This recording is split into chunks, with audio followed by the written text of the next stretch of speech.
Bonjour, je m'appelle Miguel Escobar, je suis chef monteur depuis environ 25 ans et je travaille pour plusieurs productions qui ont la gentillesse de faire appel à moi. Le rôle d'un monteur pour moi, et donc j'espère pour la plupart des monteurs, c'est d'être au service d'un projet.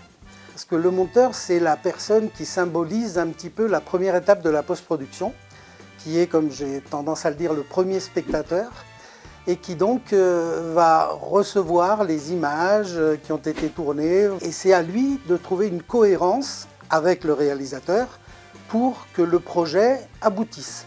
Ce sera le projet du réalisateur.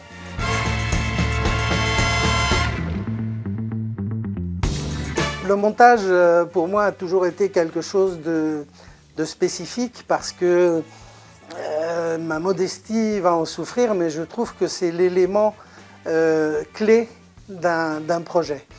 Parce que autant le réalisateur a une vision, mais cette vision, elle est souvent que dans sa tête. Et je trouve que le montage, c'est presque... c'est presque là que prend vie un élément, que ce soit un petit sujet comme un long sujet. Donc c'est pour ça que pour moi le montage ça a été une vraie passion aussi de rencontrer des gens, une passion aussi d'être, comme je disais, d'être au service d'eux. Le réalisateur va voir son idée mise en œuvre. Moi je vais être content de ce que j'ai fourni comme travail technique et artistique. Et au bout du compte, moi qui suis le premier spectateur, en regardant le produit fini, je serai content, j'aurai compris, j'aurai été intéressé, j'aurai été diverti, ému. Enfin, c'est là que tout se passe, quoi.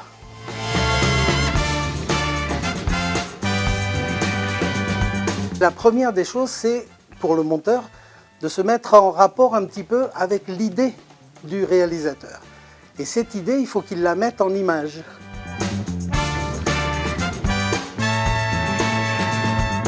Il y a donc les logiciels de montage professionnels qui vont vous apporter des éléments pour faire des produits qu'on appelle broadcast, donc diffusables, donc des produits professionnels qui sont Avid, c'est le logiciel historique, Adobe Premiere Pro, qui est maintenant celui qui a pris le pas, et Final Cut Pro, qui est un petit peu le chaînon manquant entre les logiciels un peu bas de gamme et les logiciels pro. Et sinon, après, il y a plein de petits logiciels, dont plusieurs qui sont gratuits, et qui peuvent vous aider à rentrer dans cette logique, qui est la logique du montage.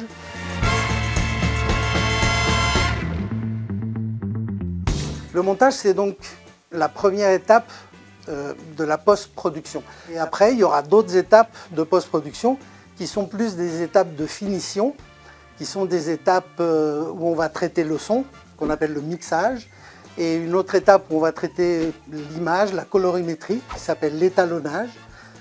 Peut-être qu'on aura justement des synthés, de l'infographie, et tout ça, ce sont des strates, des couches qui vont venir s'ajouter à ce qui concerne le produit fini, qui sera embelli de plus en plus.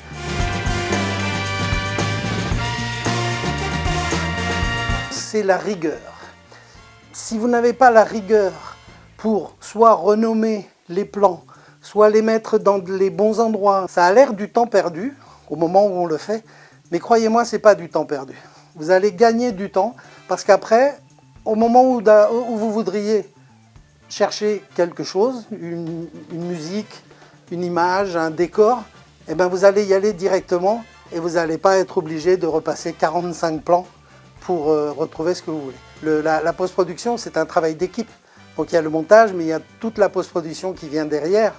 Et si au niveau du montage, c'est un petit peu n'importe quoi, et ceux qui vont venir derrière, les mixeurs, les étalonneurs, enfin tous ces gens-là, ils vont trouver un produit bâclé qui sera formidable, certainement pour vous. Mais pour eux, ça va les faire souffrir et ça, c'est pas sympa.